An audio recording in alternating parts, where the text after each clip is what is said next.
Labor inspection. The objective of the labor inspection is to further strengthen the implementation of the visitorial and enforcement powers under the Labor Code as renumbered towards securing a higher level of compliance with labor laws and standards and ensuring continuity and sustainability of compliance at workplaces. For this purpose, the Department of Labor and Employment delegates this function to the regional offices with the issuance of a list of labor inspectors who are given the authority of conduct inspection, which covers all private establishments, including their branches and workplaces in the regions.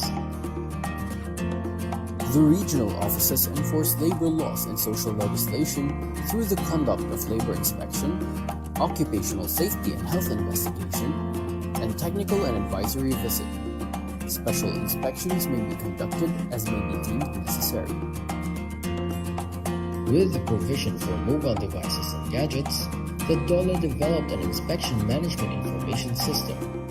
An important feature of the system is data capture and transmittal from the field in real time, as an electronic checklist is filled up through the use of mobile devices and gadgets. Data are instantly available for viewing and processing to generate reports, statistics, and summaries, including real-time monitoring of decent work indicators based on the country's decent work profile. Technical and advisory visit. The TAV, or Technical and Advisory Visit, aims to provide assistance to the micro-establishments, or establishments that have 1 to 9 employees, to be sustainable, productive, and competitive. It also aims to transition our micro-establishments to the formal economy that is profitable while also complying with our labor laws and occupational safety and health standards. There are different ways or modalities to avail TAV. First is the online method. Establishments can enroll in the self-paced technical and advisory modules through our learning management system. For establishments that opted to go with online, they must accomplish the modules within 1 month from the time they registered. Second is on-site. The DOLE regional, field, and provincial offices conduct on-site or face-to-face orientation for the technical and advisory services, wherein micro-establishments are invited to attend.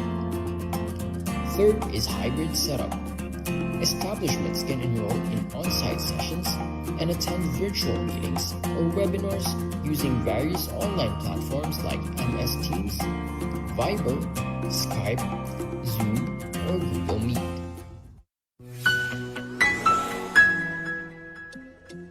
Establishment owners carry a big responsibility to comply with labor laws, including submitting reports and providing documents like payroll records during inspections.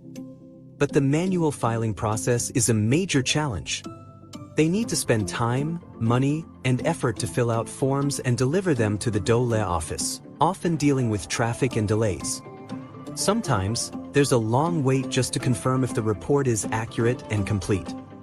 And it's not just employers facing difficulties. DOLE employees also struggle with limited manpower and the time-consuming task of reviewing and processing these reports.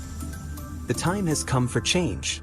What's required now is a more innovative, streamlined, and efficient process for handling compliance reports.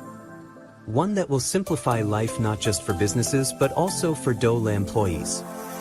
Welcome to the DOLE Online Compliance Portal, your all-in-one platform for seamless compliance submissions, designed to make compliance easier and more convenient for establishment owners. Telecommuting reports? Flexible work arrangement submissions? Reporting the 13th month pay? No problem.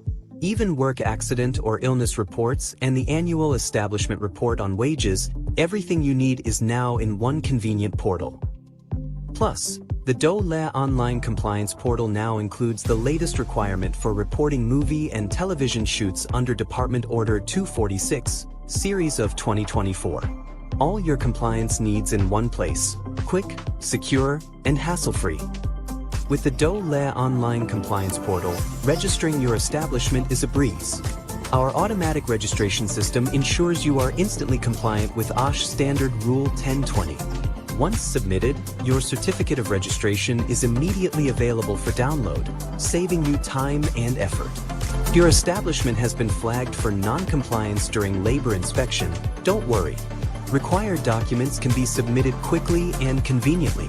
And if you're missing certain policies, like a mental health program or OSH program, we've got you covered with downloadable templates. Submit these documents directly through the portal, where DOLE inspectors will review, provide feedback, and keep you on track for compliance. With admin access on the DOLE online compliance portal, the labor inspectors can easily review the submitted reports and documents from the establishments. If further verification is needed, they can schedule an online meeting through Google Meet, all within the portal. This streamlines compliance checks, saving time and making the process more efficient for everyone. It's a smarter, more efficient way to stay compliant and keep your business running smoothly. Welcome to a new era of compliance, simplified, fast, and effective with the DOLE online compliance portal.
Magandang hapon po sa ating taga-subaybay sa Luzon, Visayas at Mindanao.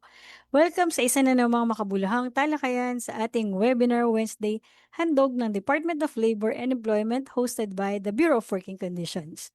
I am Tinsni Guzman and I will be your host for today's session. So last week's episode po, tinalakay natin ang building safety culture in construction, kung saan na-discuss dito ang resulta ng evaluation sa medium and large-scale construction projects for their best practices in their personal protective equipment program.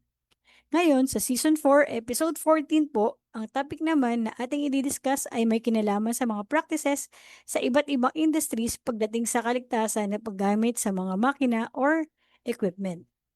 Pero bago po natin umpisahan ang discussion na ito, let us begin with a short prayer.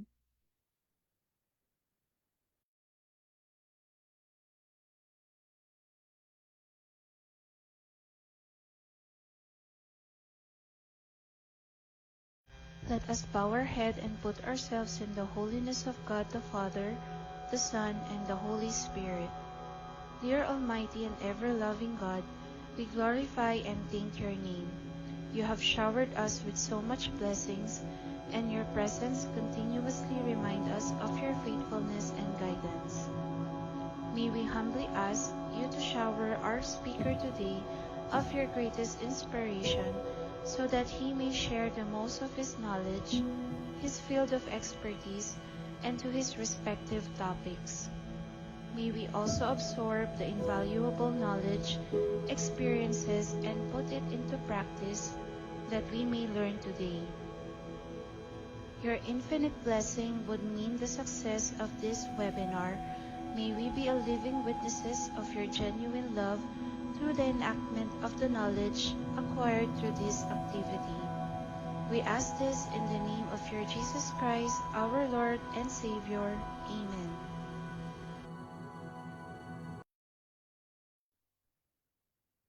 Good afternoon once again and hello sa ating Facebook Live participants. No? So para sa ating mga viewers, huwag po natin kalimutang i-like and heart react ang ating live stream. At pakishare na rin po ito sa ating mga workmates, family, and friends upang magkaroon sila ng bagong kaalaman.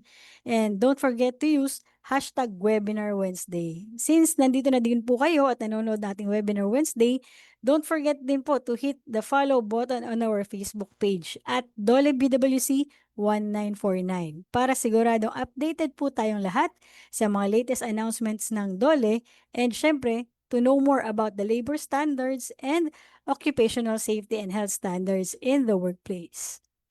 For your question and or clarification for this session, kindly use the comment section and this will be addressed by our resource speaker after his lecture. So this afternoon po, no, maswerte tayo na kahit holiday po ay napaunlakan po tayo ng ating resource speaker for this afternoon. Lahat tayo syempre gumagamit ng hand tools sa bahay. Possible pa minsan power tools po, no?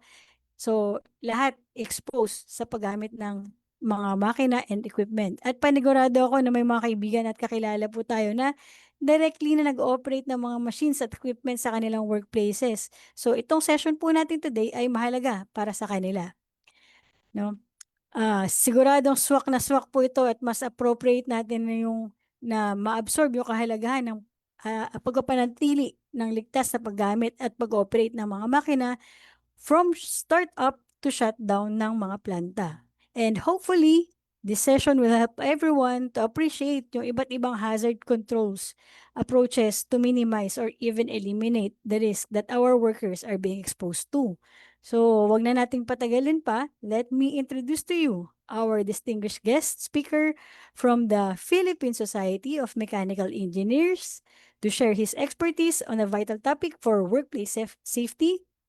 He is a registered mechanical engineer and a DOLE accredited OSH practitioner with extensive experience as a plant shift charge engineer and safety controller for mechanical and electrical equipment in the power plant settings. He is also ang kanyang mga exposure po is from the high voltage even to the low voltage po ng electrical equipments, and yung mga power plants is from the combined cycle of gas turbine power plants and even the conventional power plants. He specializes in the review and audit of safety rules sa mga companies, including the program implementation of permit to work sa mga industrial companies, which includes LOTO, lock at toggle system, job hazard analysis, and hot work safety, among others. As accredited DOLE practitioner po, he also acts as resource person for the conduct of BOSH, our Basic Occupational Safety and Health Training, COSH, our Construction Occupational Safety and Health Training, and the Loss Control Management, or the LCM. He even have authored the book Safety in the Workplace as guidelines to safe systems of work. Our speaker will definitely bring a wealth of knowledge and practical insight to our discussion. Today, he will be presenting on From Startup to Shutdown Safe Machine Practices, a critical guide for ensuring operational safety and efficiency in our respective industries. Please join me in giving a warm welcome to our resource speaker, Engineer Cesar S. Montes Claros. Engineer Montes Claros, the virtual floor is yours. Thank you very much, Engineer Chris. Thank you for the very nice words of introduction. Let me switch on my camera as well. Ayan. Okay, I hope we're ready. Let me share my screen so that we can begin. Okay. Yes, I think we're ready. Yeah. So the next order of business is to ask, nakikita po ba yung slide? Ayan. Are you able to see the slide po? Yes po, Engineer. Okay, thank you very much. So we will start with our presentation, and this is all about safe machine practices from startup to shutdown. And by way of introduction, let me cite some statistics from the recent Integrated Survey on Labor and Employment. This was done 23 to 24, yung ating pinaka-latest lumabas nitong mga nakaraang linggo. And well, to begin with, ano daw parte ng anong klaseng injury daw ang natatamo ng mga tao? Sabi open wounds most of the time, number one yung open wounds at 42% of the time. 42.6. And then, aling parte ng katawan ang madalas tamaan? Siyempre, obviously, yung kamay. Kasi yung kamay ang madalas natin ginagamit sa trabaho. So, yun ang pinaka-exposed. I mean, there's nothing outwardly significant. Except, pag tinignan natin po dito sa agent of injury. Kasi ano ba yung agent of injury? Yung mismong nakasakit doon sa tao. Yung bagay na nakasakit sa tao. Ano daw ang pinakamadalas na agent of injury? Machines and equipment. At sino daw, aling grupo ng mga empleyado daw natin ang madalas tamaan ng mga injury na ito? Ayan, ang sabi, plant and machine operators and technicians. So more or less, ang sinasabi ng datos natin, pinakadelikadong trabaho yung mag-operate at mag-maintain ng makina. Yung nasa installation, operation, and maintenance of equipment, practically electromechanical equipment ang pinag-uusapan natin dito. Ang sabihin natin, pinakadelikadong parte ng trabaho. Baka sabihin nyo, tsamba, pagbalikan natin yung 2 taon pa, 21 to 22, the same is true. Machines and equipment ang pinakamadalas na nakakasakit at sino daw ang madalas tamaan? Plant and machine operators and technicians. Ia-atras ko pa ulit ng 2 taon and you will find the same thing is true. So, ano punto ko po dito? Pag tinignan natin yung plant and machine operators and technicians, in terms of percentages, sila yung kasama sila dun sa pinakamababa I mean, if you look at the data, only about 9% of all workers in the Philippines ang tumutugon sa pangalang plant and machine operators and technicians. Isama mo na dyan yung craft and related workers, that is still less than 18%. Kumbaga, if you compare it with the services, yung administrative and services sector at saka yung agriculture, fisheries, forestry sector, sila yung pinakamababa. So doon nang gagaling sa pinakakaunting grupo, doon nang gagaling yung pinakamaraming nasasaktan. And that only tells us one thing, delikado ang magtrabaho sa makina. Whether it's in the operation or maintenance of equipment, delikado ang magtrabaho sa makina. And it is for this reason that I think this short talk that we are giving now would be very relevant to the times. Now, pag pinag-usapan natin yung plant safety, 2 bagay.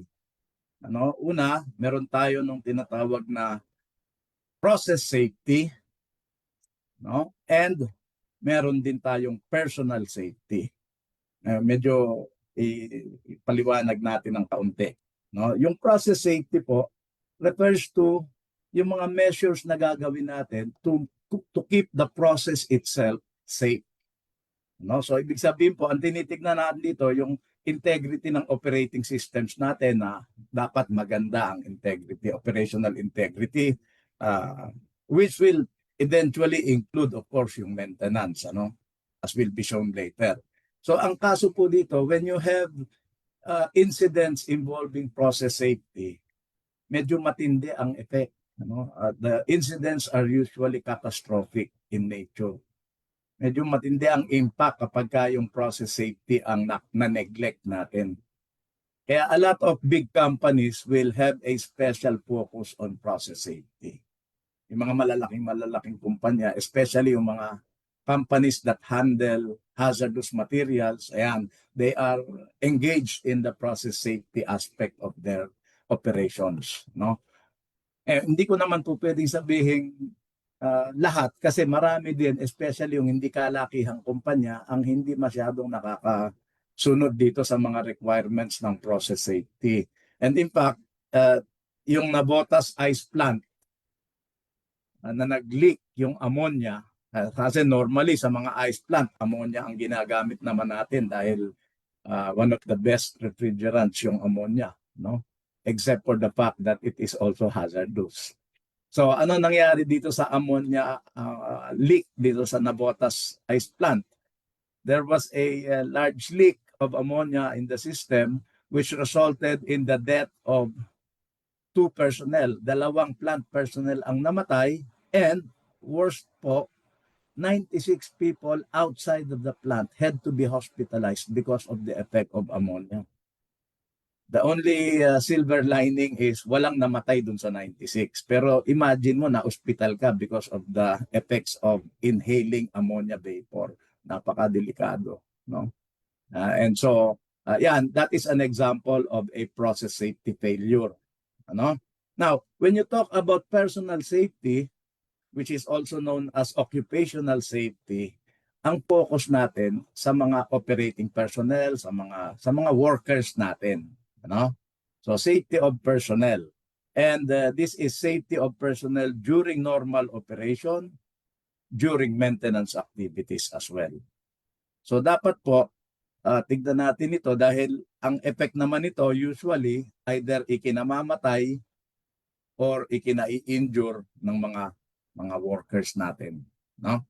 A good example would be the ice crusher incident in Zamboanga City, where for some reason yung ating isang operator ng ice crusher, ayan, this is the ice crusher you see in the picture, na medyo mataas yung mataas yung area ng ice crusher, nasa elevated location.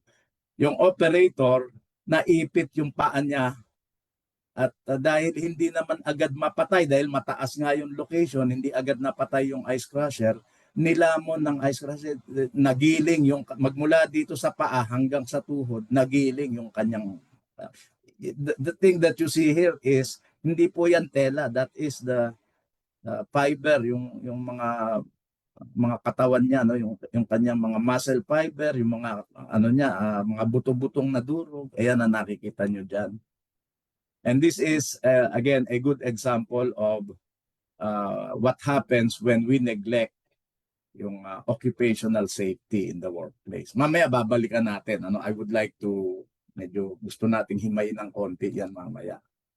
But before we continue, I would like to emphasize na kahit po tignan natin sa batas, sa ating Republic Act 11058, if you look up Chapter 3, Section 4 on the duties of employers, particularly duties of employers ang gusto kong idiin dito. Anong sabi sa number 1? And mind you, ang dami niya na nakalista yan, numbered yan eh. Kaya lang yung number 1, ibig sabihin, ba't nilalagay sa number 1 yan? Kasi yan yung pinaka-importante. And the first duty of the employer, according to the law, is to furnish the workers a place of employment that is free from hazardous conditions that are causing or are likely to cause death, illness, or physical harm to the worker. So makikita po natin na sa batas, talagang iniaatang sa mga employer yung siguruhin na yung mga workplace nila ay safe.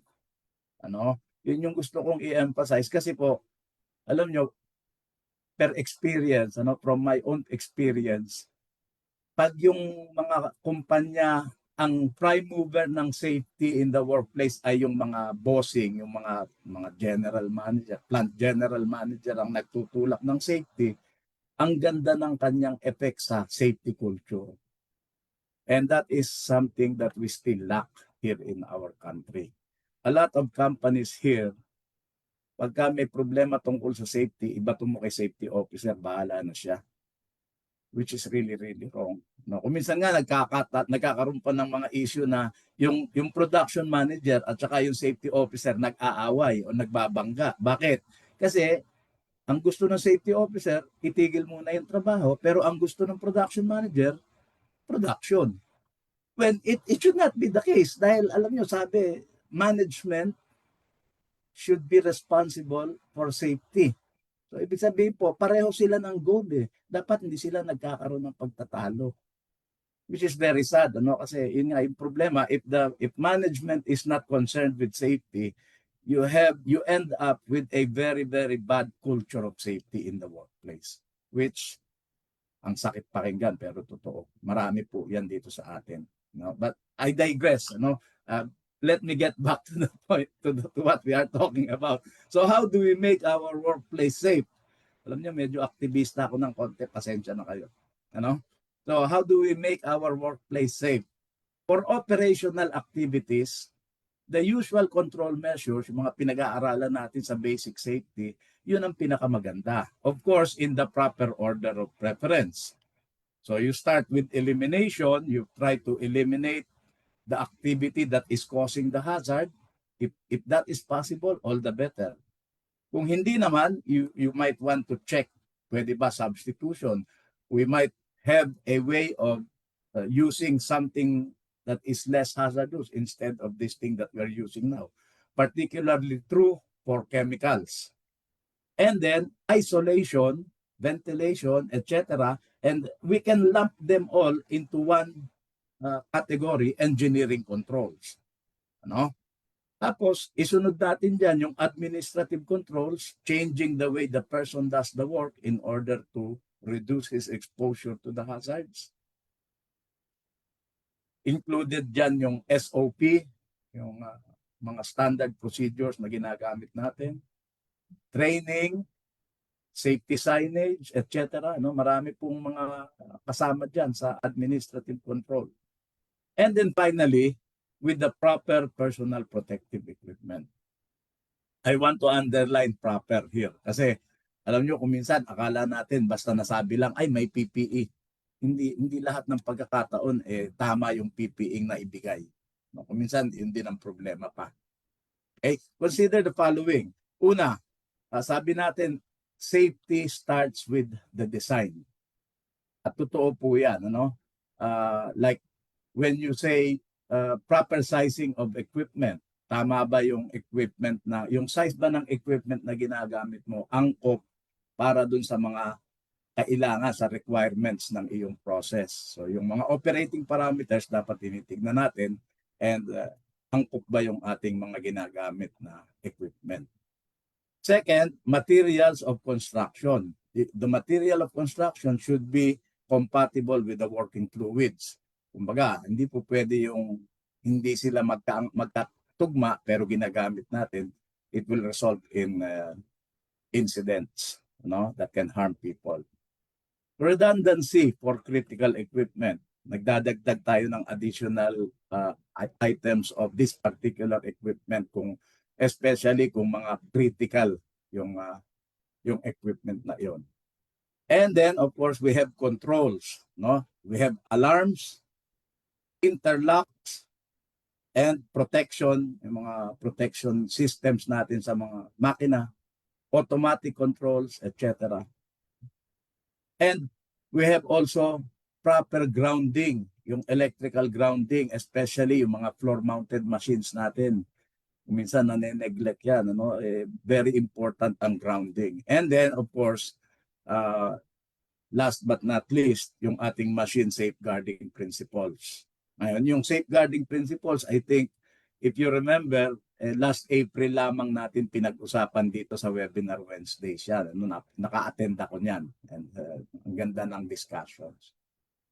Okay? So, regarding correct sizing of equipment, this is especially true when you are using yung mga pumps and blowers, etc. No, kailangan tama ang size. Kumbaga, anong flow rate ang kailangan mo, anong pressure ang kailangan mong i-deliver, etc. Dapat tama yung ginagamit ng equipment in that regard. Pangalawa, yung piping mo. Kasi baka mamaya tama nga yung pump, pagkatapos maliit, masikip masyado, masyadong maliit yung diameter ng pipe. Di hindi rin niya ma-deliver yung gusto mong i-deliver. Ano? So, proper sizing of the piping is also very important. And of course, mga relief valves, especially when you have pressure vessels, you know, the function of the relief valve is to keep the pressure down kapag nag-actuate yung relief valve. Dapat sana ay makaya niyang ibaba yung pressure. Kung maliit masyado yung relief valve mo, hindi na. Kahit na mag-actuate siya, hindi pa rin bumababa yung pressure, tuloy-tuloy pa rin ang pagtaas. And so that can be a cause for a rupture of your pressure vessel. Delikado. As regards materials of construction, a good example would be kung ikaw halimbawa ay gagamit ng hydrogen under pressure at gusto mong ilagay sa tangke.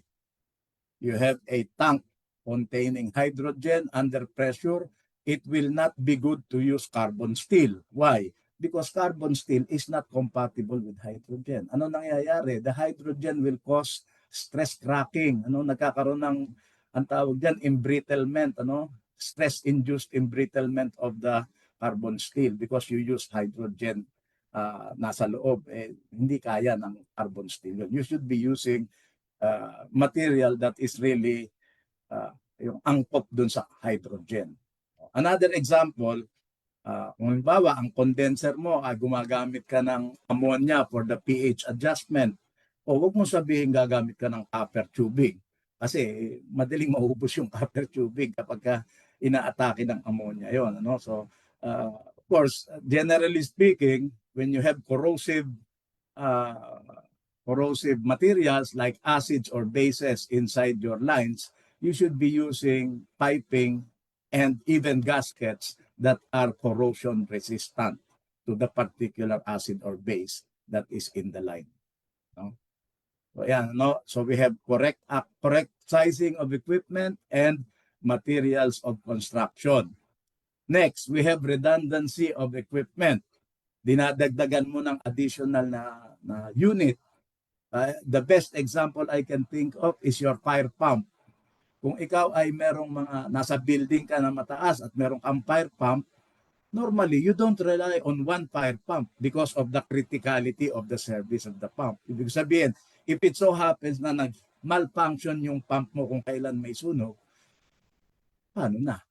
May problema tayo. So there has to be a trade-off between the cost and flexibility.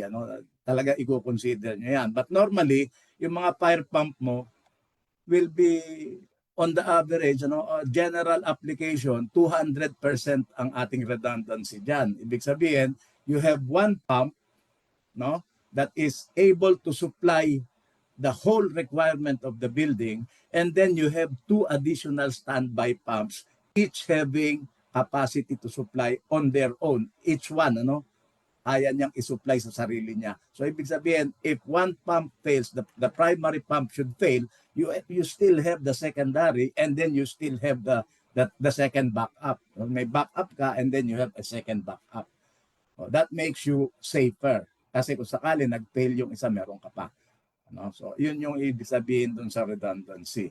Ngayon, kung minsan din sa mga iba namang application, yung mga boiler feed pump, halimbawa, when you are in a plant, normally, if say you have two pumps in operation at saka meron kang isang naka-standby, pag nag-fail ang isa, pwede pang pumasok yung standby mo. That means you can still continue with 100%. Now, ang ibig sabihin nun, that is a 50% redundancy. Ngayon, kung halimbawa, yung sitwasyon mo, isang pump lang ang ginagamit mo and then you have a standby pump, that is 100% redundancy. Depende. Like I said, yung ating fire pump nga, 200% redundancy pa ginagamit natin commonly. Very, very common po yun. Because of the criticality of the service of the pump. Instrumentation and controls are also an important part of safety in the operation of equipment. You have alarms that will warn operators of abnormal conditions in the equipment. Tumataas ba ang masyado ang temperature? Or tumataas ba masyado ang current? Or baka yung pressure ang masyadong mataas o masyadong mababa? These alarm systems will warn the operator so that he can take action immediately. Ibig sabihin, makorek agad yung problema. And then, of course, there is interlocking. Interlock is when you set an equipment either to stop or to start when a condition is achieved. Halimbawa mo, pag sinabi mong tripping interlock, pagka sinabi mong ititrip niya yung unit when a condition is reached. Say for example, yung ating mga, lahat siguro tayo dito nakakagamit na ng washing machine na merong spin dryer. O, yung spin dryer mo, pag umaandar yan at binuksan mo yung takip, ano nangyayari? Natitrip yung motor, pumapatay yung motor at humihinto yung spin dryer. That is for the protection of the user. Ang tawag doon, tripping interlock. Ngayon, in the same way, pagka po yung dryer, nilagyan mo ng 10 minutes pero hindi mo ibinaba yung takip, hindi rin siya aandar. Ibig sabihin, aandar lamang siya pag isinara mo yung takip, and that is called permissive interlocking. Now, these are very, very simple examples, but you will find the interlocking applications in large plants. Ang dami-daming application. Sabihin na natin, it really helps protect the workers from harm. So yung mga interlocking ay very, very important also. Okay? And then, of course, yung redundancy of protective devices, kung minsan kasi sobrang importante na hindi pwede mag-fail yung iyong protective device. Halimbawa, yung pagtitrip ng boiler kapag puntahan natin turbina naman. Sa turbina tayo pumunta. Pag yung turbina umaandar yan at nagsusupply ng kuryente, ang normal rotational speed niyan would be around 3,600 RPM. Dahil nandito tayo sa Pilipinas, 60 Hz ang ating kuryente. So 3,600 RPM, but would you imagine kung yung kanyang turbina ay tumulin ng tumulin, lumampas sa 3,600, naging 4,600, sasabog yung turbina mo. Because of the immense centrifugal forces involved, yung mga blades niya tatalsik palabas, kaya niyang butasin yung casing ng turbina, mawawasak yung turbina, maraming masasaktan. So para wag mangyari yon, ano ginagawa? Naglalagay ng tripping mechanism. Meron tayong mechanical trip, meron tayong electrical tripping device. Yung electrical tripping device mo, nag-aalala ka baka mamaya mag-fail. So ano sabi mo? Lalagyan ko ng 3. Yan yung redundancy of protective device. Halimbawa mo, yung 3 yan, anytime umabot sa 10% overspeed yung turbina, papatayin na yan. Kahit na alin sa kanila ang magbigay ng signal, papatay yung makina, papatay yung turbina. Pero, nag-aalala ka din. Ano ibig ko sabihin? Baka mamaya mag-malfunction yung isa, napatrip niya yung turbina nang hindi sinasadya. Di sobrang laki ng trouble mo nun. Kasi alam nyo, may penalty yan kapag mga forced outage na gano'n. Yung mga unscheduled outages, malaki problema mo yan. Not to count yung ating startup cost, malaki din ang startup cost. So, ano gagawin natin? Yung 3 mong signal, i-arrange mo na pag meron kang 2 na nagbigay ng signal, doon niya ititrip yung turbina. Kung isa lang, hindi pa niya ititrip, may warning alarm lang yan. Pag nagdalawa na, trip na yung turbina. Okay? So, ibig sabihin po, hindi tayo nag-iisip, hindi tayo nag-aalala na baka mamaya nag-fail yung isa, matitrip na. Kailangan 2.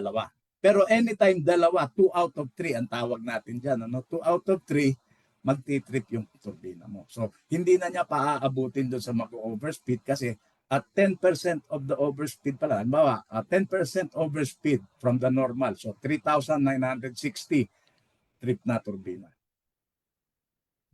So, yun yung kagandahan ng mga redundancy of protective devices.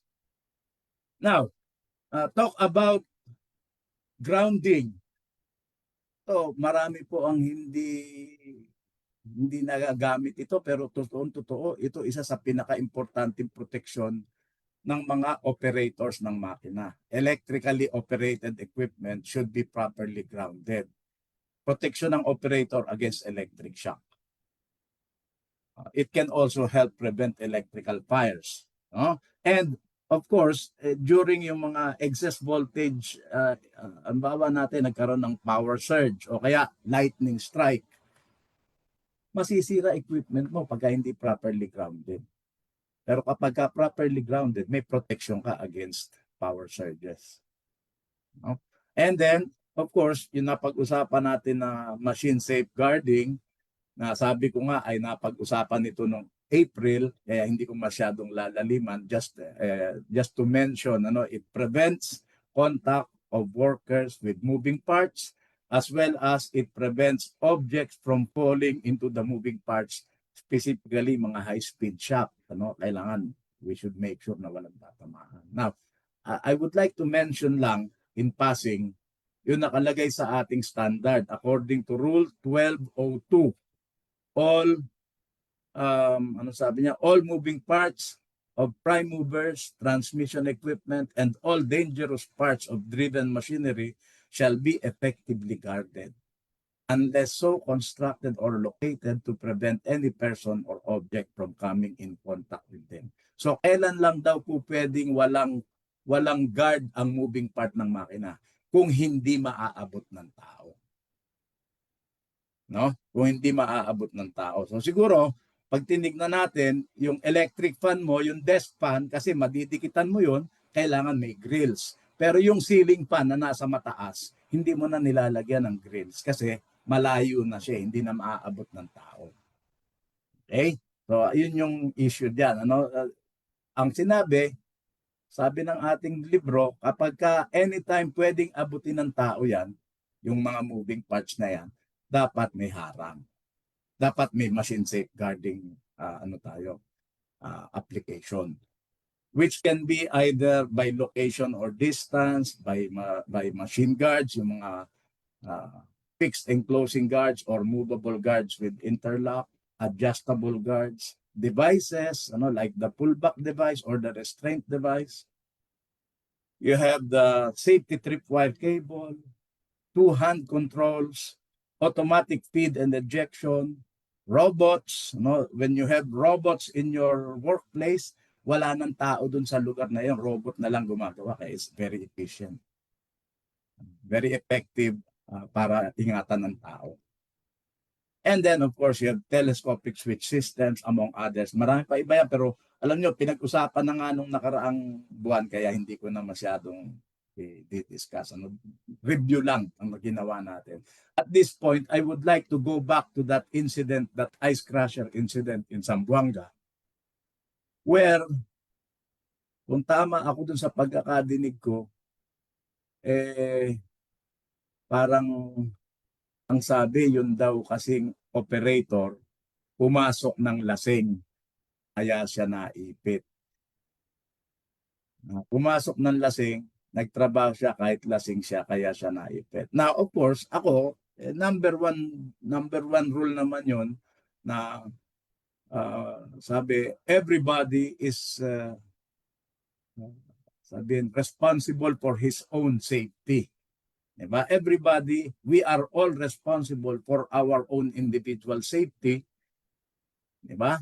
So, yan, may punto din na bakit kasi kalasing pumasok sa loob. Pero, and this is a big pero, ano ibig ko sabihin dito?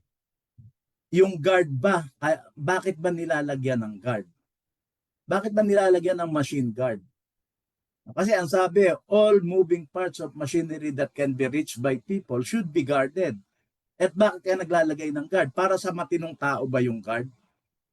Sa totoo lang po, kung ako yung matinong tao at alam kong maiipit ako, hindi ko ilalagay ang sarili ko dun. Ano ibig ko sabihin? Hindi nangangailangan ng guard yung mga matino. Sino nangangailangan ng guard? Yung mga hindi nakakaintindi. Yung mga pasaway at saka yung mga lasing. So sa madaling sabi, ang ibig ko po sabihin dito, kung yung tao ay lasing, pasaway o tatanga-tanga, hindi pa rin siya maiipit basta may guard. In fact, kaya nilalagay yung guard para dun sa kanila para dun sa mga hindi nakakaintindi at saka dun sa mga pasaway at saka dun sa mga lasing. So, ibig sabihin po, hindi natin po pwedeng sabihin na dahil lasing yung tao, wala nang problema yung ating management. Kasi ano ba ang sabi ng batas? Management is responsible for safety of the workplace. Ano ba yung putting a machine guard in place? That is management's responsibility. I hope talagang napanagot natin yung management. Kasi yun yung malaking problema eh. Management is not concerned with safety. Kaya tuloy ang baba-baba ng ating kultura ng safety dito sa Pilipinas. Sana mabago. Again, lumalabas ang pagka-aktivista ko. Ituloy na natin. Ano pa yung pinag-uusapan natin? For safety of operation and of course, yung procedures, very, very crucial. Madalas tayong makadinig na yung tao hindi gumagamit ng procedure. Bakit? Kasi walang procedure. Wala kasing binigay na procedure, kaya kanya-kanyang diskarte na lang. Dapat meron tayong procedure at saka meron tayong training on the procedure. Paano ba gamitin yung procedure na yan? Ano ba gagawin natin dyan? Step-by-step procedures. Your procedure should be clear and concise. Hanggat maaari, yung kayang basahin ng grade 2 at maiintindihan ng grade 2 yung procedure. It should be as simple as possible. Okay? So standard operating procedures, very, very crucial, which includes having a pre-startup checklist, which you will do before you do the startup. So nakikita natin dito, from startup to shutdown, pero actually, before you even start up, meron ka na mga ginagawa para maging safe. Start up and shutdown procedures. How do you start up the equipment? Paano ba magpaandar ng pump? Paano ba magpaandar ng blower, ng centrifugal fan? Paano ba magpaandar ng iyong equipment na gagamitin? Dapat naandun sa procedure. Paano ba mag-shutdown? Ganun din, dapat naandun sa procedure. Very crucial yung procedure kasi it is really the way by which pag sinunod yung procedure, we are actually reducing the exposure of the person. Kaya napakagandang administrative control ang procedure. Normal operating procedure. So, na-start up mo na, ano ngayon ang gagawin natin? Umaandar na yung makina. Normal ang andar. Meron kang normal operating procedures. You have to be maintaining certain parameters, etc. Dapat nakikita mo paano mong i-maintain yung parameters na yun. And then, yung log sheets, which again, I would like to emphasize the importance of the log sheet. Kasi ako, nagtrabaho ko ng trabahong operator, nagtrabaho ko ng trabahong supervisor, trabahong ship charge engineer, and I have never put little value on the log sheets. Napakahalaga niyan. Yung mga iba kasi, minsan makakakita ako ng operator na nagpi-fill up ng log sheet sa table niya mismo, ay makakatikim siya ng hindi magandang salita sa akin. Bakit? Kaya ka nga binigyan ng log sheet para ma-monitor mo yung parameters pagkatapos hindi mo gagawin ng ayos. The log sheets will help you see if there is any problem. Halimbawa natin, merong instance na nangyari dati sa plantang pinagtatrabahuan ko. Buti na lang hindi akin yung grupo. Pero ito, kitang-kita yung problema. Nagkaroon ng tripping ng planta because of low condenser vacuum. Ibig sabihin, bumaba ang tumaas masyado yung condenser exhaust, yung turbine exhaust pressure. Masyadong mataas, magtitrip talaga yung planta. Pero ang tanong, hindi ba niya nakita dun kasi yan, hindi naman yan babagsak ng biglang-bigla unti-unti ang bagsak niyan. So from from a standard vacuum, pagkatapos umangat, ayun. Dapat nakita niya yun.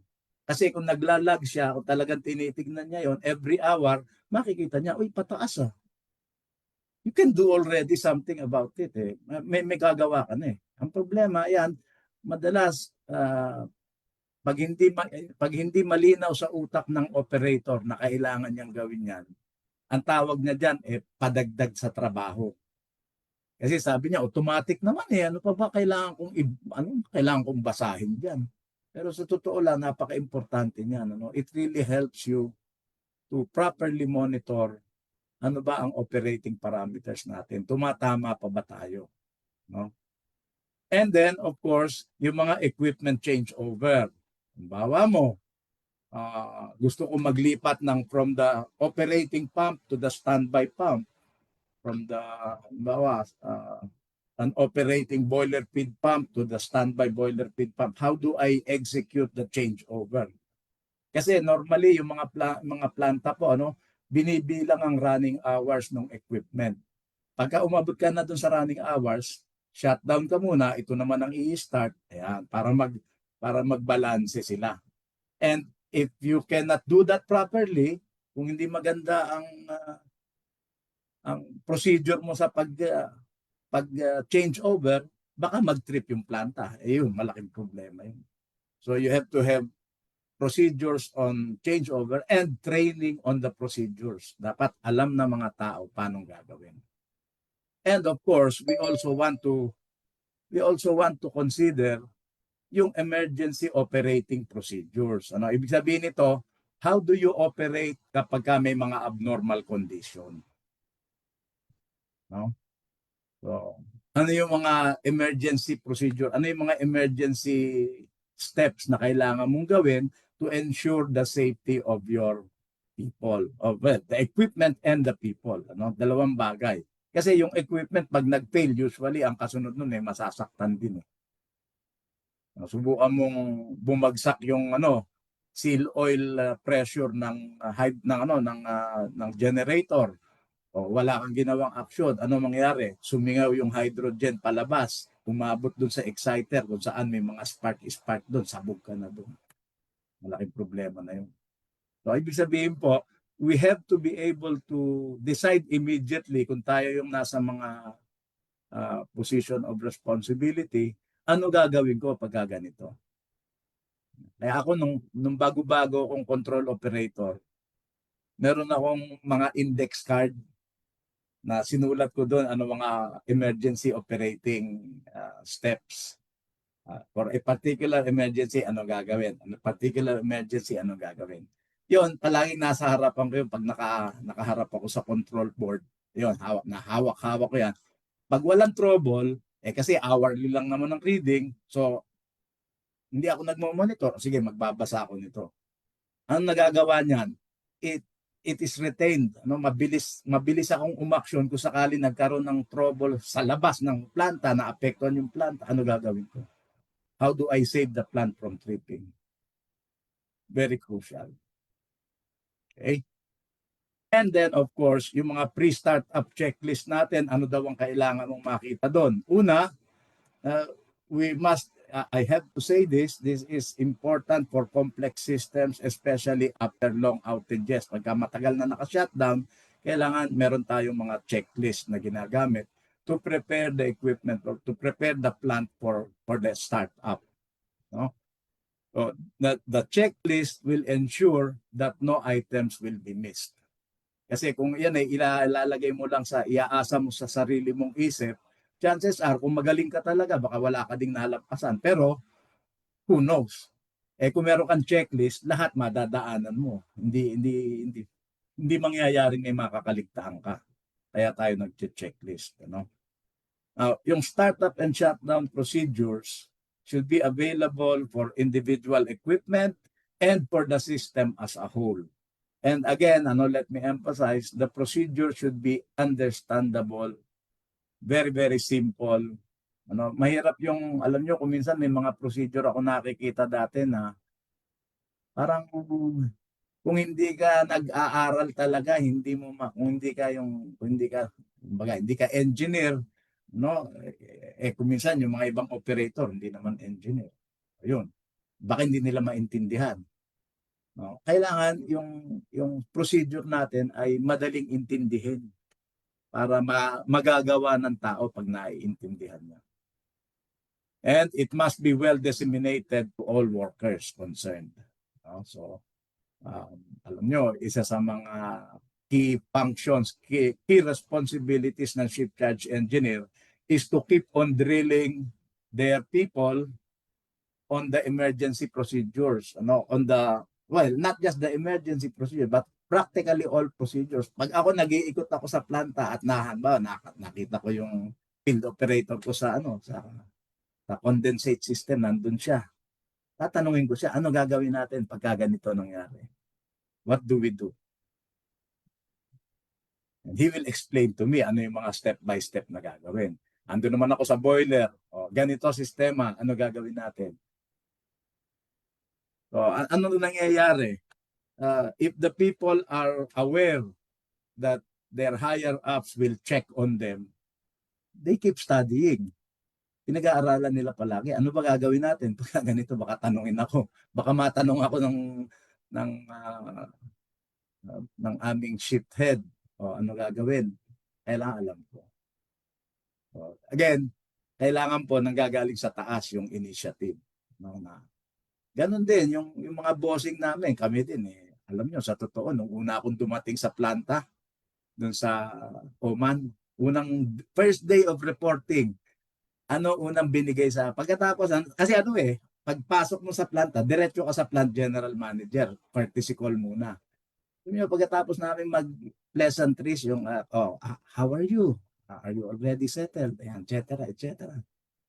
Pagkatapos humugot ng folder sa kanyang desk, drawer, inabot sa akin. Pag-aralan mo ika at pag-usapan natin after a week. Ano binigay sa akin? Yung emergency response plans ng planta. Imagine, hindi pa ako nakakapasok sa planta Andun pa lang ako sa administrative office Hindi pa ako nakakapunta sa planta. Inabutan na ako ng procedure. Aralin ko daw at pag-uusapan namin. What does that mean? Una, he expects me to know after a week. Pangalawa, if he is going to discuss this thing with me, he already knows. Alam na niya yung procedure. So galing sa taas, alam ng mga bossing sa taas yung procedure. He can quiz me on the procedure because he knows absolutely sure ano laman ng procedure. Ganong katindi. Yun yung ibig sabihin na management should be concerned. Pagka yung management ay concerned, malaki ang improvement sa kultura. And then, of course, ano daw yung mga kasama sa pre-start checks? Lubrication, cooling, sealing systems. Tinitignan mo yan bago ka magpaandar mga valve and vane positioning. Kung bukas ba or sarado prior to the start. Depende yan kung anong ginagamit mo. Halimbawa, if you are using a pump, a centrifugal pump, ang mga centrifugal pump normally, when you start, the discharge valve is closed, the suction valve is full open, the discharge valve is closed. Para wag mag-overload yung pump. Kasi pag nakabukas na agad yung discharge, there is a chance na mag-overload. So kailangan nakasarado muna. Pag andar niya, pag nag-develop na ng pressure, saka mo uunti-unting bubuksan yung discharge valve. Pag positive displacement pump, hindi mo po pwedeng isa yung discharge valve. Paandarin mo ng sarado discharge valve sa bugang piping mo. Kasi hindi titigil mag-develop ng pressure. Yung positive displacement pump, tuloy-tuloy lang ang taas ng pressure hanggang hindi na rin. Lalo na kung hindi incorporated sa bomba yung relief valve. Normally, sa mga bagong positive displacement pump, nakakabit na dun sa bomba yung relief valve niya. But again, just to be clear, ang talagang procedure, buksan mo, huwag mo hintayin mag-actuate yung relief valve. Buksan mo yung discharge. Automatic yun pag magpapaandar ka ng mga positive displacement pump. So, a lot of these things depende sa equipment na ginagamit mo. Depende sa type of equipment na ginagamit mo. Yung mga fans, ganun din. Yung mga centrifugal fans, you don't want the ang isinasara mo dyan, yung inlet vanes, yung discharge bukas, yung discharge damper will be open. Priming is very important, especially for centrifugal pumps. So ibig sabihin po, before you start the pump, you need to make sure that it is fully primed. Ang laman niya ay hindi hangin. Kung ano yung medium na kanyang idadrive, say tubig, kailangan puno ng tubig yung iyong casing, yung buong pump casing mo. Pag yan ay hindi puno at pinaandar mo, baka hindi magkaroon ng suction. Diba? Or ito naman isang example, nagpaandar ka, nakabukas yung discharge, or nabigla ang bukas mo ng discharge valve nung centrifugal pump, nabigla ang bukas mo, tuloy-tuloy ka nagbukas. Anong posibleng mangyari? Hammering sa mga linya, which can result in a burst line. Pwedeng magkaroon ng rupture sa linya kapag malakas masyado yung hammering. So, this is why yung mga procedures are really important. No? Your PRV, your pressure relief valve must be in service, especially for positive displacement pumps. Again, kung minsan yung mga pressure relief valve, may isolating valve din. Dapat sana wala na pero yung iba meron para kung magre-repair ka, magre-replace ka, pwede mong isara. Especially kung may dalawa kang relief valve, pwedeng in service yung isa. You want to replace the other one, okay pa rin yun. Pero kailangan, before you start up, kailangan nakita mo yun na nakabukas yung linya papunta sa relief valve. And then instrumentation lines. Yung mga sensors ng pressure, yung mga flow sensors, dapat in service lahat. So that when you start the system, you get the readings from your instrument sensing lines. Dapat palagi lahat na-check yan na nakabukas at properly in service, properly put in service yung ating mga instrumentation. Now, isa pa sa mga siguro kailangan nating tignan, when you talk about normal operation, yung mga equipment changeover, binanggit ko na pala kanina yan, yung operation, actually naulit ito, parang anyway, dito na tayo sa emergency operating procedures. Mga steps na kailangan nating gawin. Again, napaliwanag ko na ito kanina. Mukhang na doble yung aking slide. But anyway, puntahan natin yung susunod, which is preventive predictive maintenance procedures. Again, the equipment will only be as good as its maintenance. Hindi po pwede i-neglect ang maintenance of equipment. And primarily, yung preventive maintenance. Kasi ayaw natin dumating dun sa magiging corrective maintenance. What's the difference? When you say corrective maintenance, nasira na, gagawin mo na, i-repair mo na. When you say preventive maintenance, these are activities that are taken to make sure na hindi aabot dun sa masisira yung equipment. Parang sa kotse, meron kang preventive maintenance schedule para yung mga preno, titignan mo kung manipis na ba. Kasi baka mamaya manipis na, yung bakal sa bakal na yun naglalaban, masisira lalo yung gamit mo. Samantalang kung nai-inspect yan, meron kang regular schedule of preventive maintenance, alam mo na, kailangan ng paltan. Hindi na aabot sa masisira.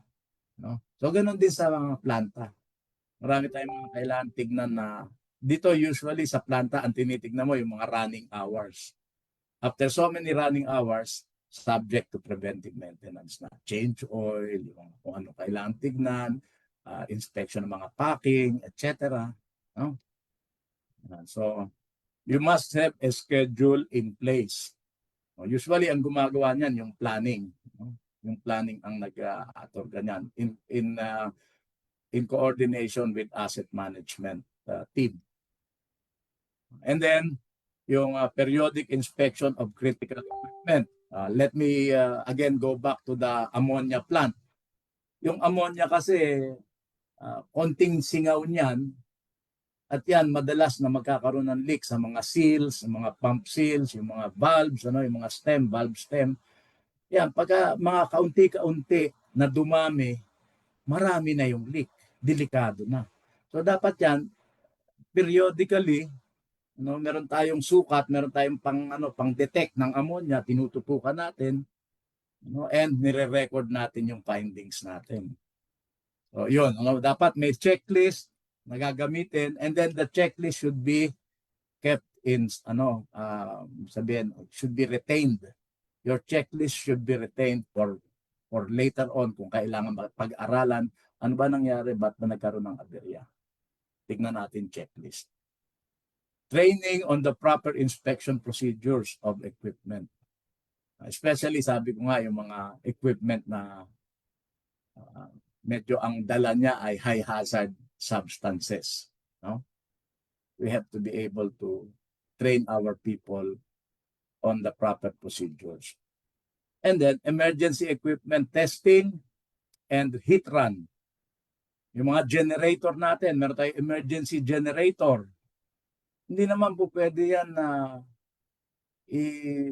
sabihin mo lang, pagka nagka-trouble, aandar naman yan eh. Nasisiguro mo bang aandar? Again, another good example, yung ating fire pump. Again, mabalikan ko yung fire pump kasi ito importante sa fire pump. Yung fire pump mo, 3 na nga yan, pero are you sure na yan ay gaganan lahat kapag ikaw ay nagkaroon ng sunog? How sure are you? The only way you can be sure is if you test it regularly. And when you test your fire pump, you don't just start the pump and see, aandar naman pala. Hindi. Kailangan tinetesting mo yan. You subject it to the actual condition. So for example, kung meron kang fire pump that is set to start at say 9 bar, kailangan yung pressure ng linya, ng discharge line niya, i-isolate mo muna siya from the main header kasi 3 bomba yan, nasa header yan.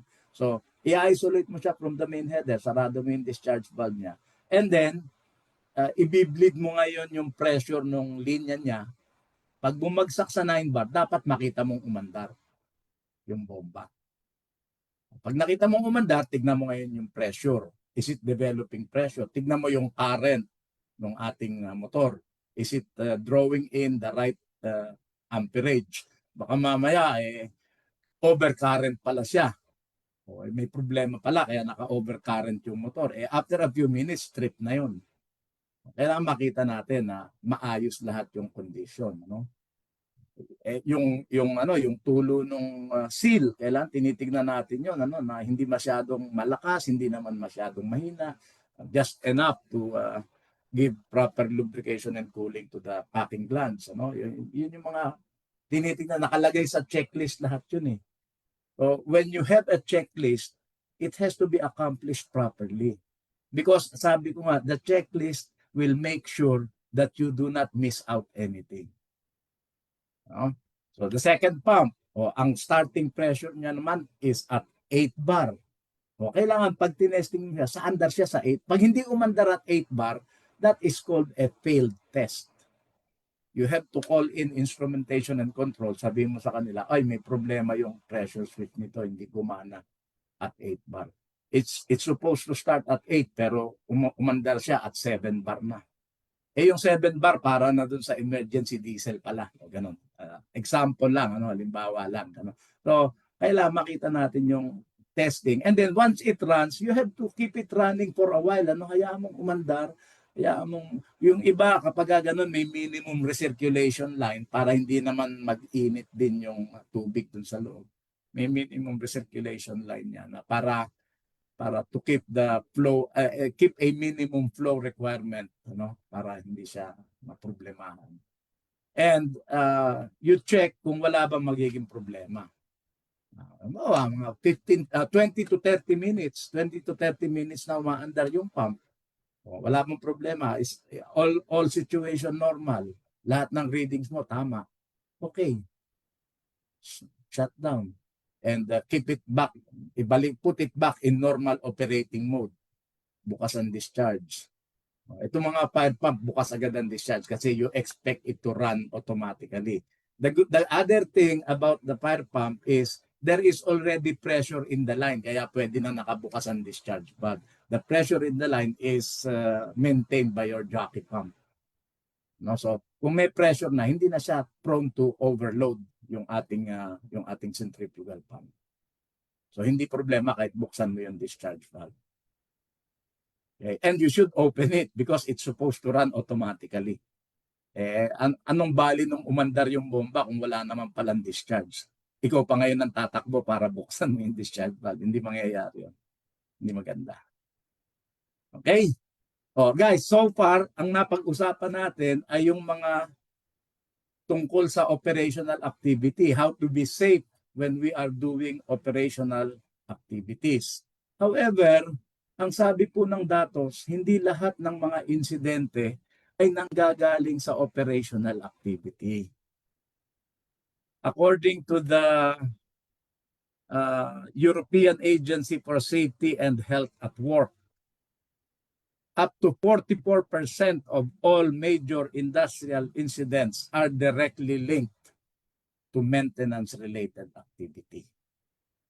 Ibig sabihin, hindi sa operation, kundi sa maintenance nagka-problema. In the manufacturing sector, 25 to 27% of severe and fatal machine incidents occurred during the maintenance and repair phases. Ibig sabihin, yung hindi umaandar pero may nadidisgrasya kasi nagme-maintenance pala. In the United States alone, ang sabi ng isang study, about 70% of fatalities during maintenance were due to a lack of LOTO application.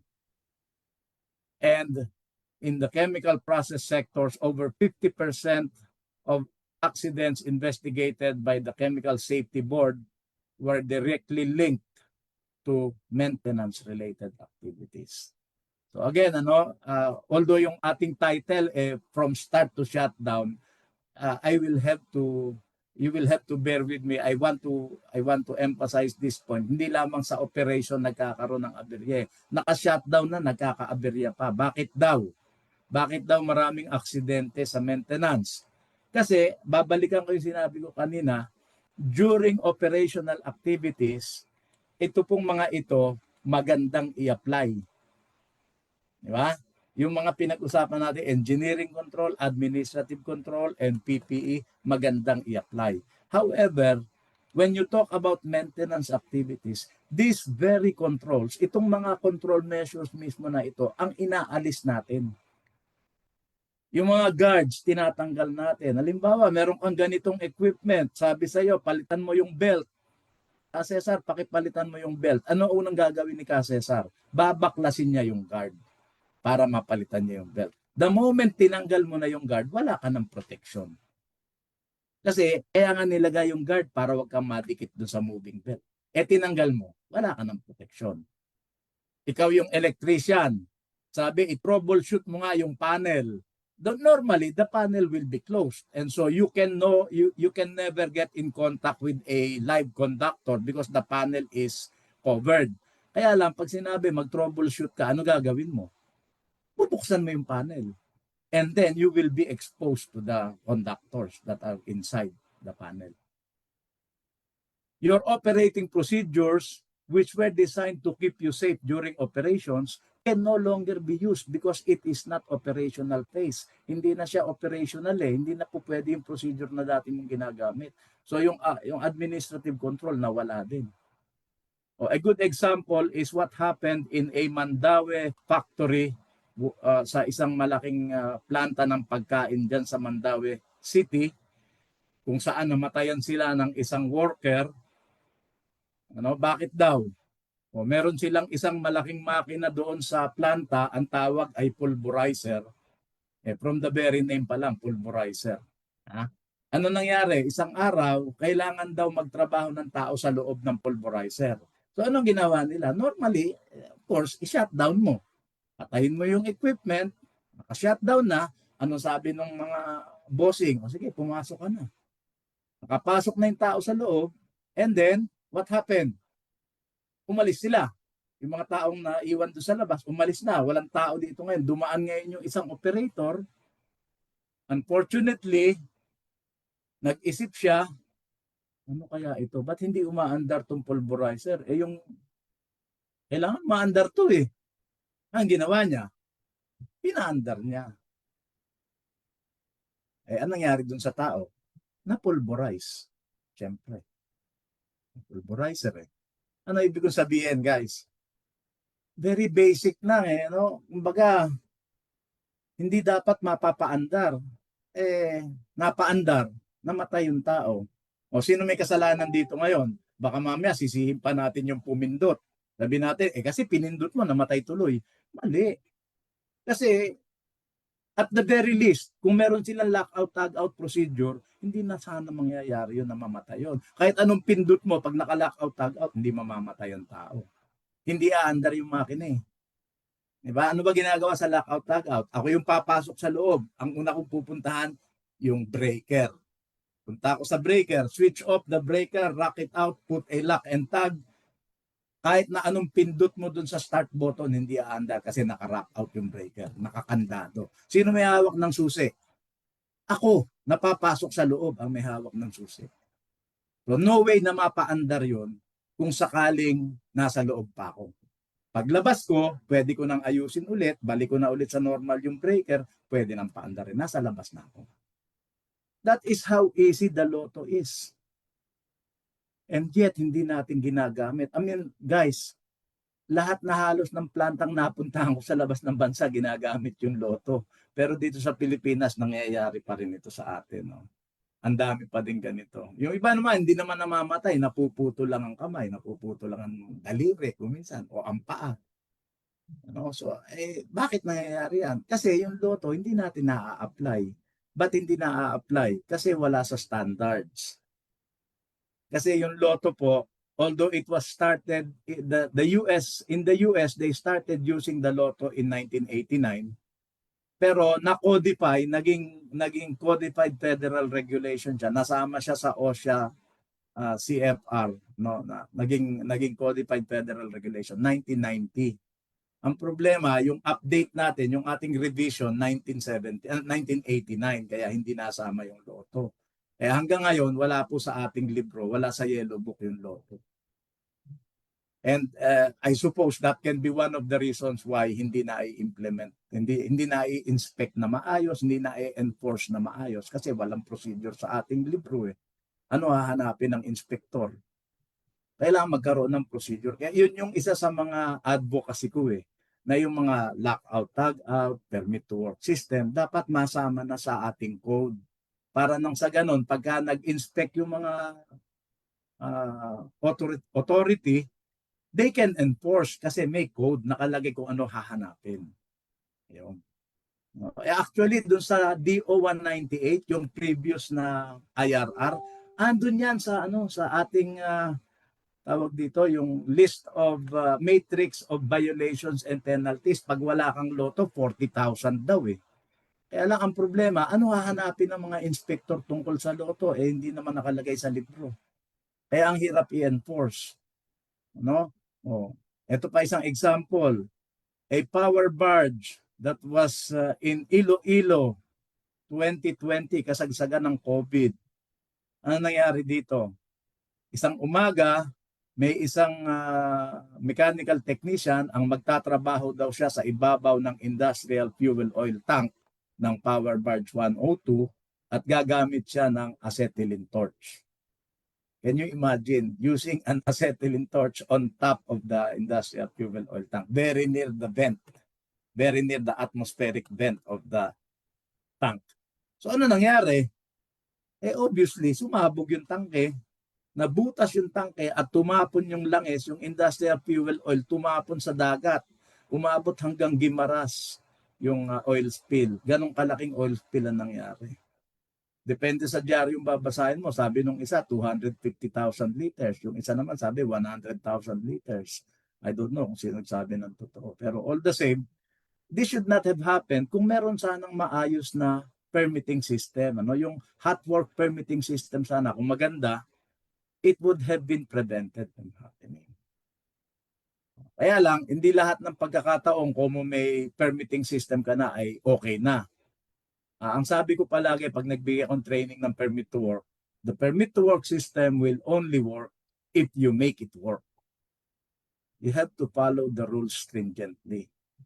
Pagka nag-slacken yung pagpapatupad ng permit to work system, parang wala ka ding permit to work system. Lumabas tayo ng bansa.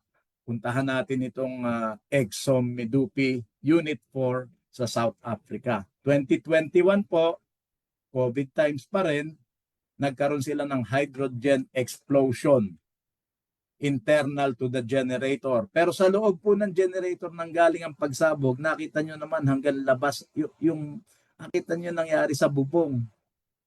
Natalupan yung bubong. Ganong kalakas ang sabog. All because they did not follow the procedure for making sure that the generator was completely isolated and purged of all the hydrogen that was inside. Imagine nyo, ang totoo niyan, ito po, sinundan ko to sa internet, 2025 na nung makaandar yung yung planta. Ibig sabihin po, July of 2025 ang nabasa ko. So ibig sabihin, 4 na taong hindi umandar yan. Ganong kalaking pera na wala sa kanila dyan. Imagine 800 megawatts ang pinuproduce niyan pagkatapos 4 na taong hindi umandar. Wag mo nang kwentahin yung maintenance, yung repair of the equipment, etc., repair of the plant, yung gastos ng hindi, yung ang tawag dito, opportunity cost, opportunity losses.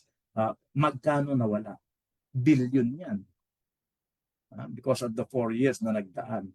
So kapag ka po tayo may mga maintenance activity, ang kailangan daw hanapin natin yung elements of safe systems of work.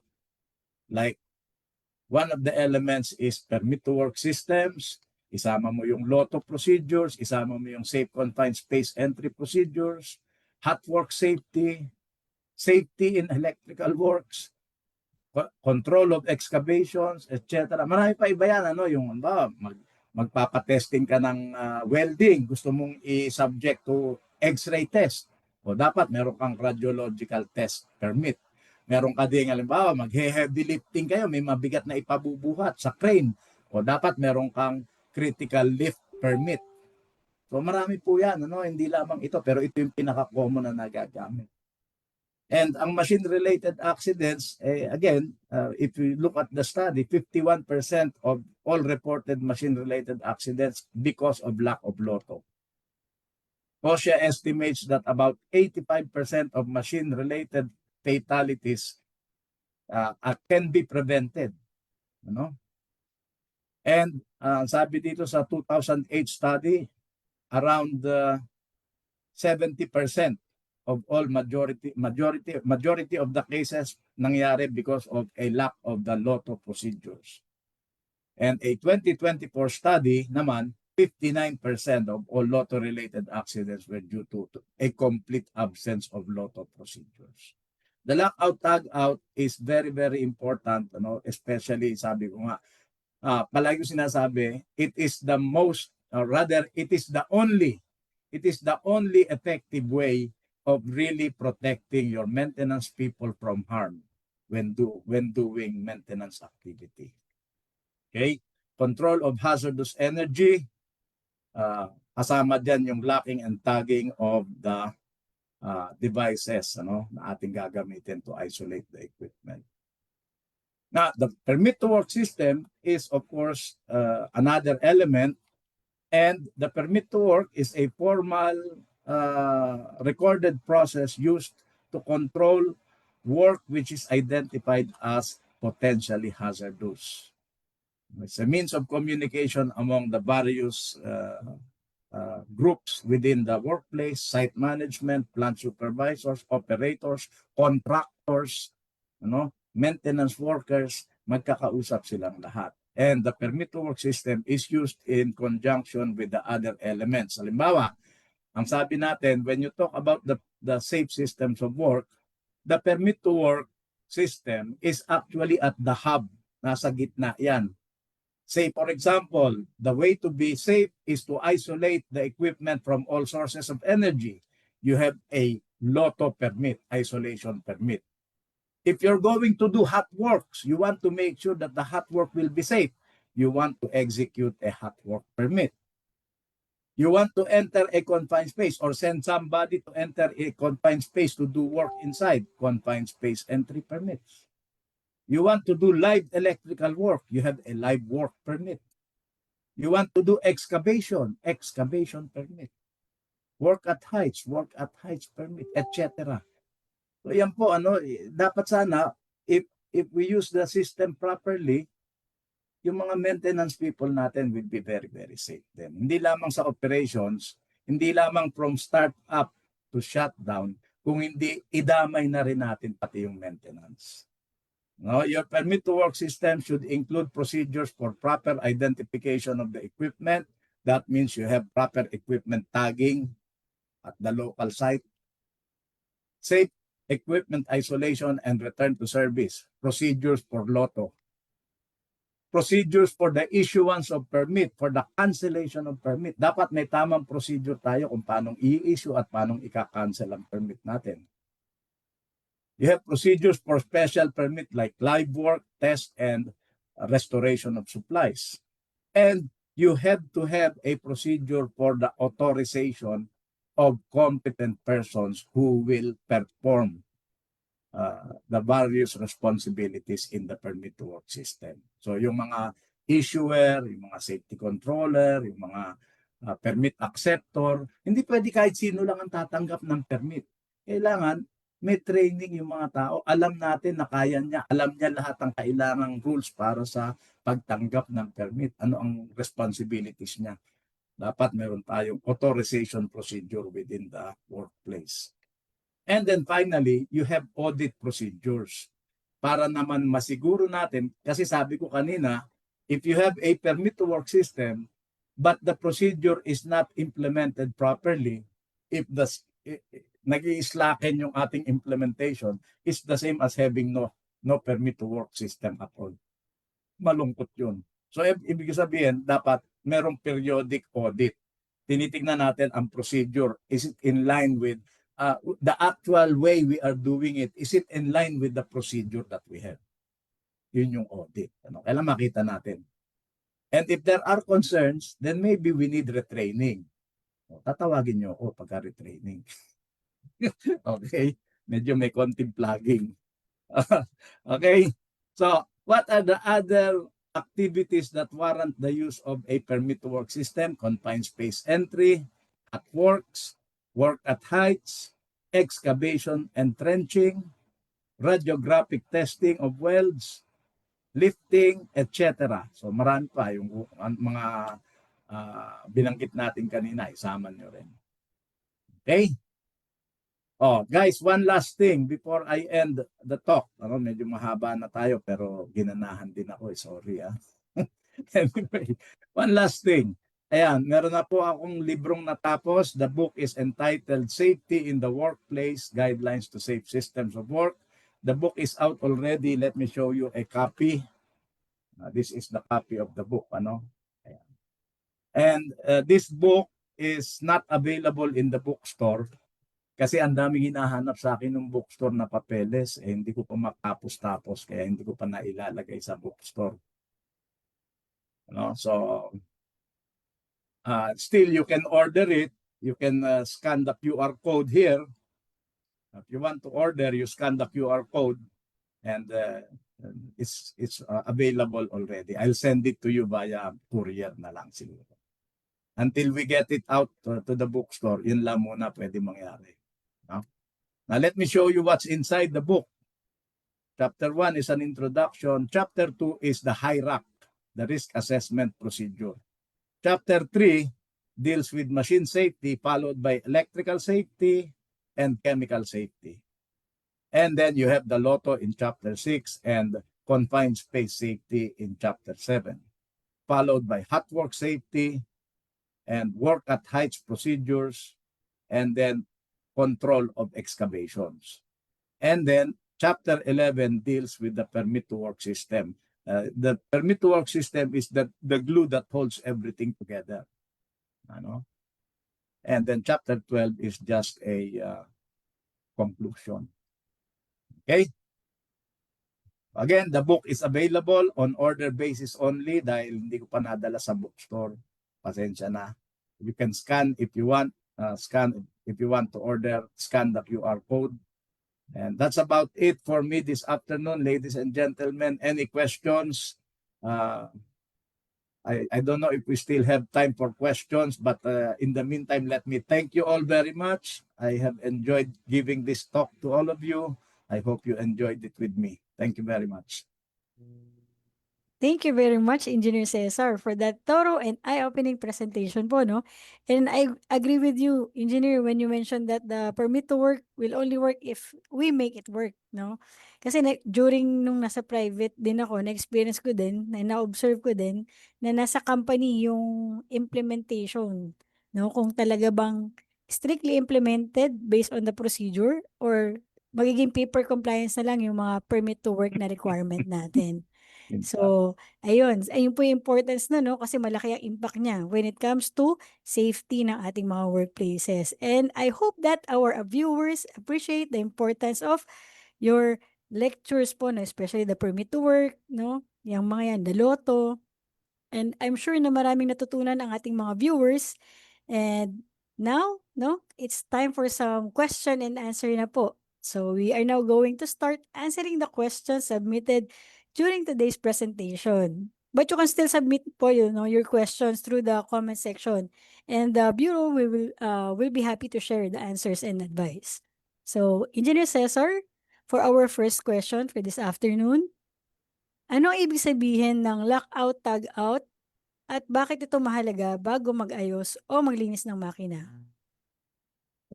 The short answer is lockout, tag out isolates the equipment from all sources of energy and hazardous substances, thus making it safe for people to work on. Ngayon, if you are interested in a, sabihin natin, higher level of learning, ibinibigay ko po itong lockout, tag out ng one-day training. We have a module with PSME STO along with the other STOs that I also work with. If you are interested, let me know and I will coordinate with any of the STOs that we have. Ano? Thank you very much for the question. I hope I answered it kasi isang araw po ang training niyan eh. Hindi ko maibibigay ng kompleto. Ano ibig sabihin? Kinakandado mo yung breaker, rather, ano ginagawa mo? Switch off mo yung breaker, you rock it out, and then you lock and tag to make sure na hindi ma-ooperate yung equipment before you do the work on the equipment. Ayan. Yun, I hope thank I you po. answered it. Apo, thank you po, Engineer Cesar. So, for our second question, kailan kinakailangan gumamit ng mga safety device tulad ng two-hand controls? Basically, yung two-hand controls is to ensure, actually, napag-usapan nito nung nakaraang April no? The two-hand controls is to ensure that you will not get caught in the machine. Kasi hawak mo yung dalawang control na pag binitawan mo isa, patay ang makina.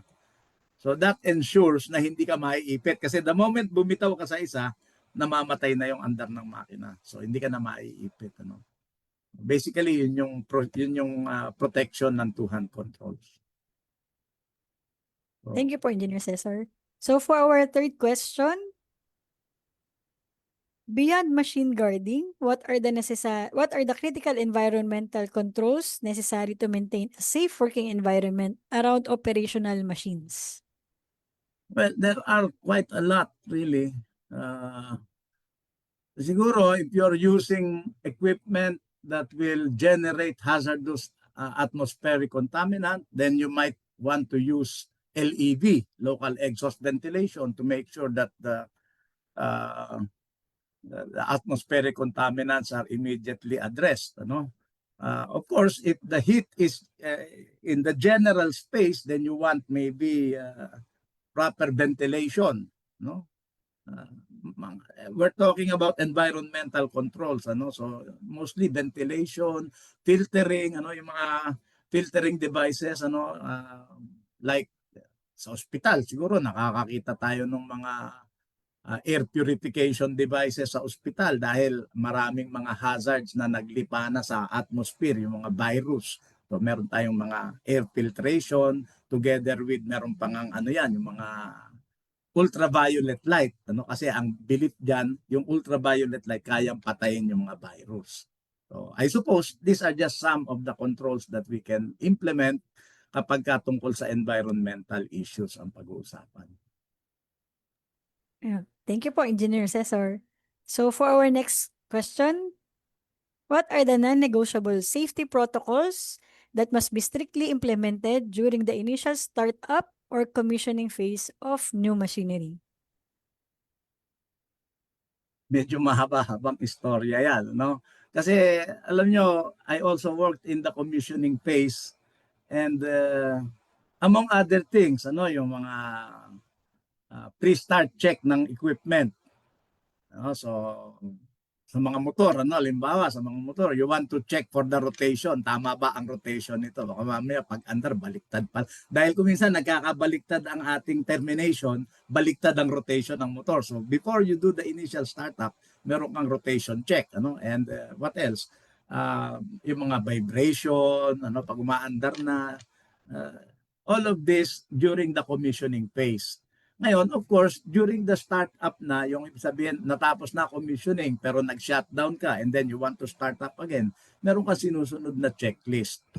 Yung mga startup checklist mo will include equipment condition, yung kagaya sinabi ko kanina, lubrication, cooling and sealing, etc.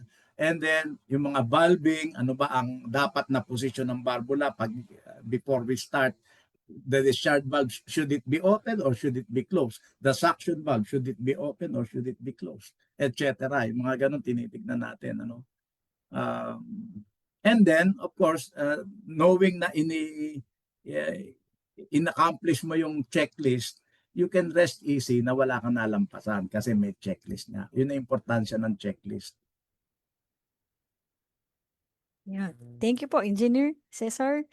So for our next question, for our fifth question, it is common and or isolated cases, but mostly underestimated machine hazards is unexpected startups. On what advanced procedures should be used to safeguard workers and or operators from this unexpected startup or release of stored energy during operations, service, and or general maintenance activities such as LOTO, LOTOTO, what, why, to learn not to happen, and how to prevent if safety first?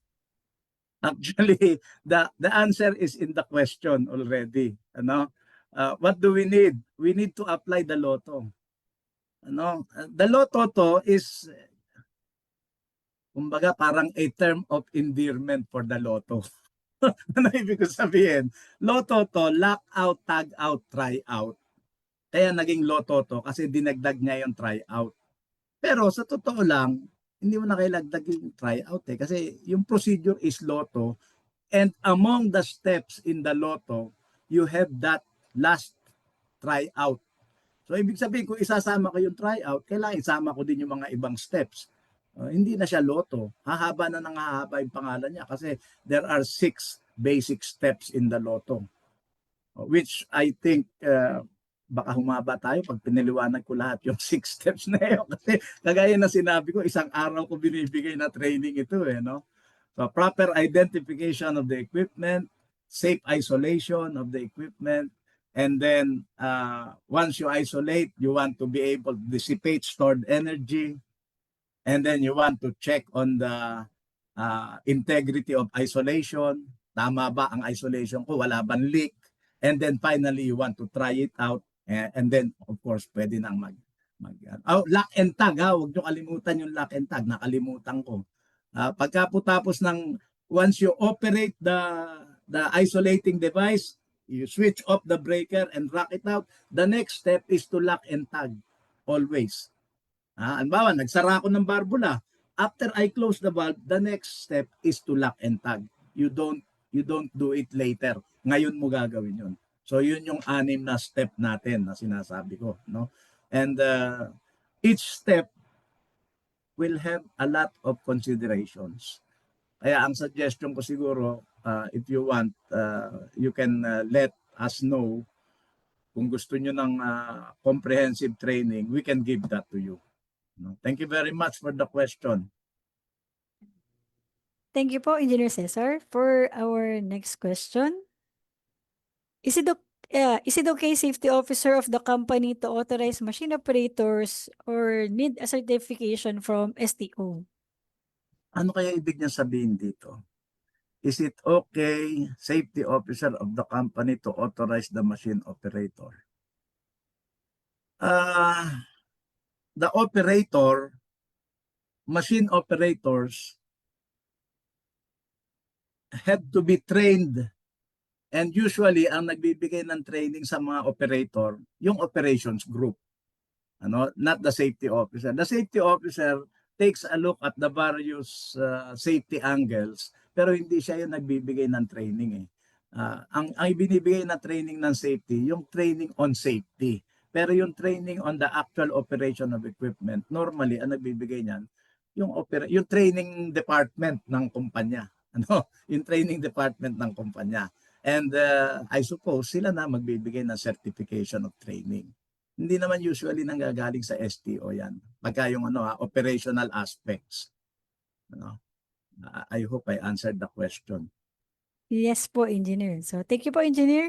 So, for our last question number 7, can we require our service providers to bring their Lotto kit for their works inside our facilities?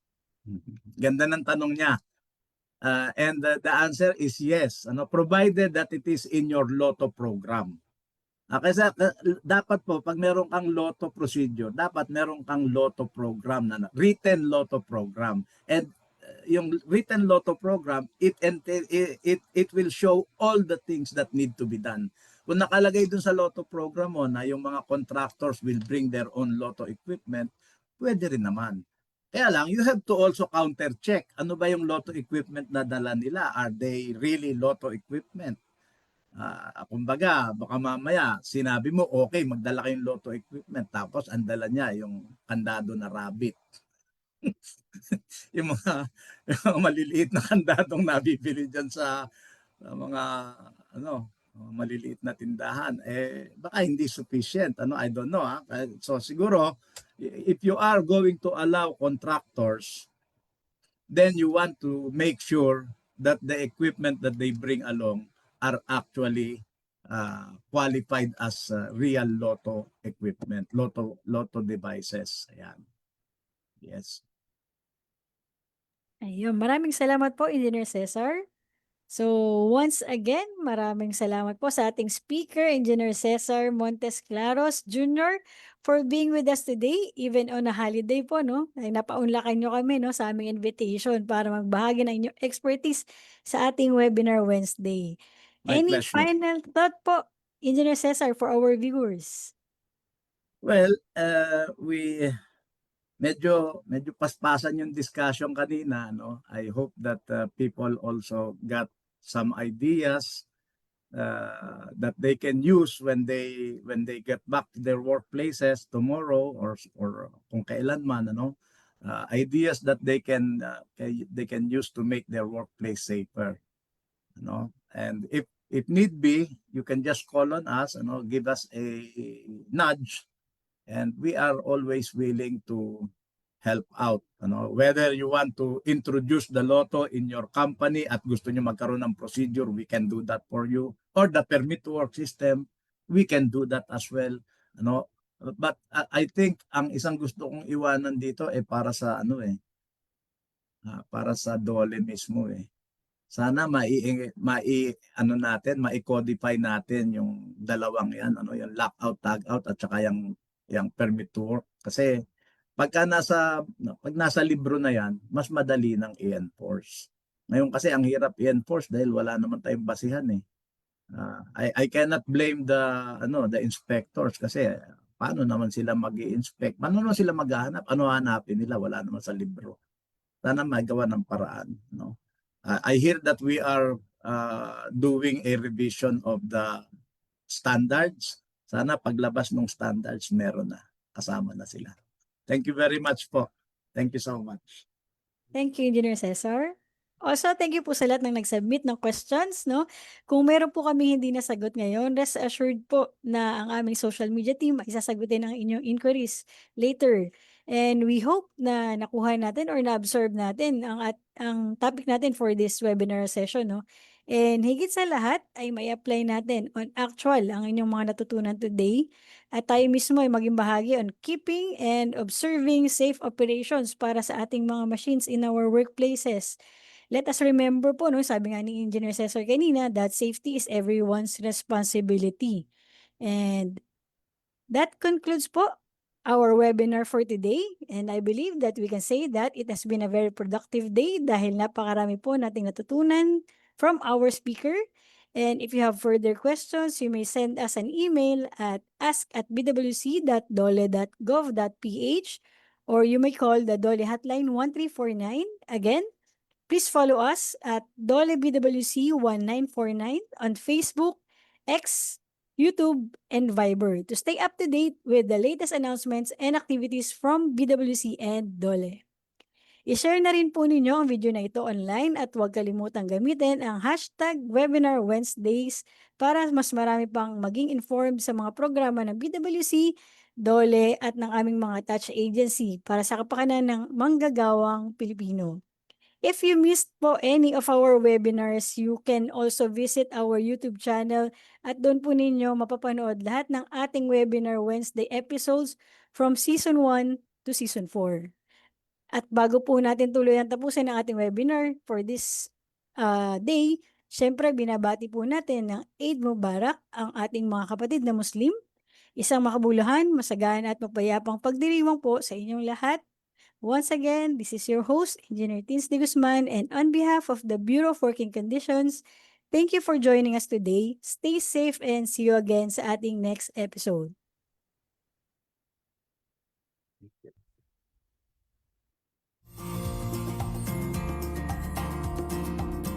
Para sa mga katanungan at karagdagang impormasyon, maaari po tayong tumawag sa Dole Hotline 1349 o sumambuni sa mga Dole Regional Field Office na nakakasakop sa inyong lugar paggawa.